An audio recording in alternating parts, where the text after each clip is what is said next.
Let's look now at a type of investing using what is called a CFD, or trading CFDs. Now, it's a way of share trading, and it simply stands for a contract for difference. Now, we all know what a contract is. It's an agreement between two parties you enter into and agree to. Now, in this case, it's a contract to buy shares, but the difference is how you get into the share trading, and let's get into that in a second. Firstly, let's look at traditional share trading. And this is how you could be in the market trading your shares right now. Let's start with company XYZ, and let's say they're trading at $5 a share. Nice round figure. Now, in order to get in there and buy a $5 share, you need $5. So here's a simple equation. $50,000 you're investing in company XYZ at $5 a share, you would end up with 10,000 shares in the company. That's the most purest and simple form of traditional trading which you might understand. Now let's look at how to trade using CFDs, a contract for difference. The same company listed on the exchange, nothing's different there. It's the exact same company that you're buying into. It's company XYZ, and again, it's still at a nice even $5 a share. Now previously, you needed $5 to buy a $5 share. With a contract for difference, you don't need the full amount up front.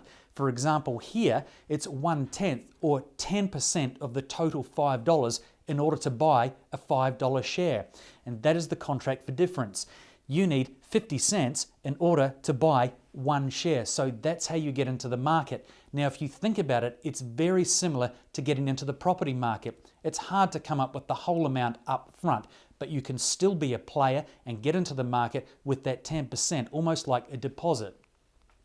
So what you do get to do is unlock the full value of the holding.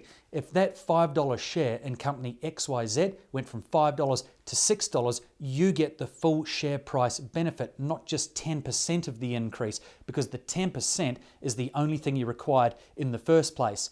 Now, the example of home ownership, let's use that so we can make it in relatable terms, something you may have done yourself. Let's go to a $500,000 house, and we're going to introduce a potential property owner.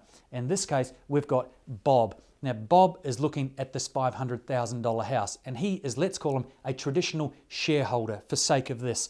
And what he's got is the full $500,000. Now, we just saw that company XYZ is selling shares at a rate of $5. Now, for that share, you need $5. Bob is similar to that. He's got the full $500,000 for the $500,000 house. He has got the 100%, or in that share trading example, he's got $5 for a $5 share.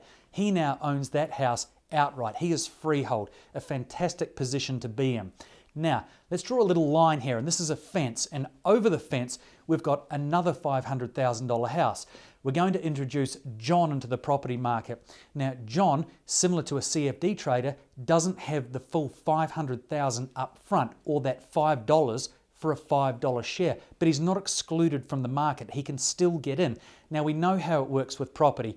John is going to have a deposit figure. He's got $50,000, and that's going to act as his 10%, and that's a deposit. Now, he's going to go to the bank, he'll get a mortgage, and then he'll pay that house off. So he has got what is called a leveraged asset. He owes money on that home.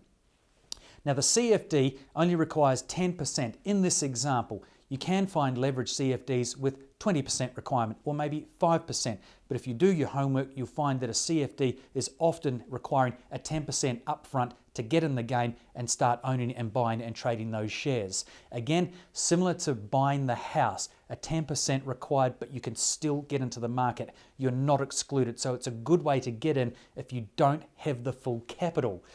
Now, what happens because you've only put the 10% down is you don't own the shares in full. So what does that mean? Well, you do still get the full share price benefit. So if the company pays a dividend while you're owning it, you get the dividend.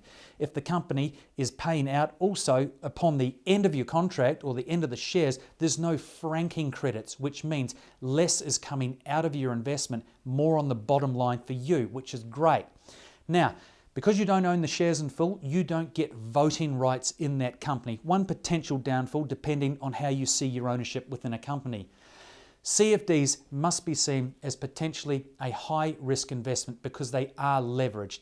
Let's use that real estate example again. You've got a house you bought for 500 grand. if it falls down and there's a market bust, it may go down to say 375 or 400. You're left in a position where you have a leveraged asset, but you owe more on it than what it's worth. And keep in mind, the CFD could be exactly the same if it goes in the other or the wrong direction. So what you need is a risk management strategy. Preserving your capital is everything in order to stay in the market and be a player and continue trading and seeking opportunities. Now, if you're in the market with, say, your super, maybe even your life savings, you've worked forever for that. It has to be treated with respect. So what I suggest is have something like advice, analytics, relying on people, fund management, people who can help you out and show you the pitfalls of these particular types of investment instruments. Also, in particular with CFDs, risk management is crucial to have what's called a stop in place, meaning if it does go in the wrong direction, you've got a designated figure where you say, at that point, that's enough, I'm out. Maybe a little loss, but I haven't blown out all my capital. Have a look at our risk management video and get an overall view of types of risk involved with CFDs.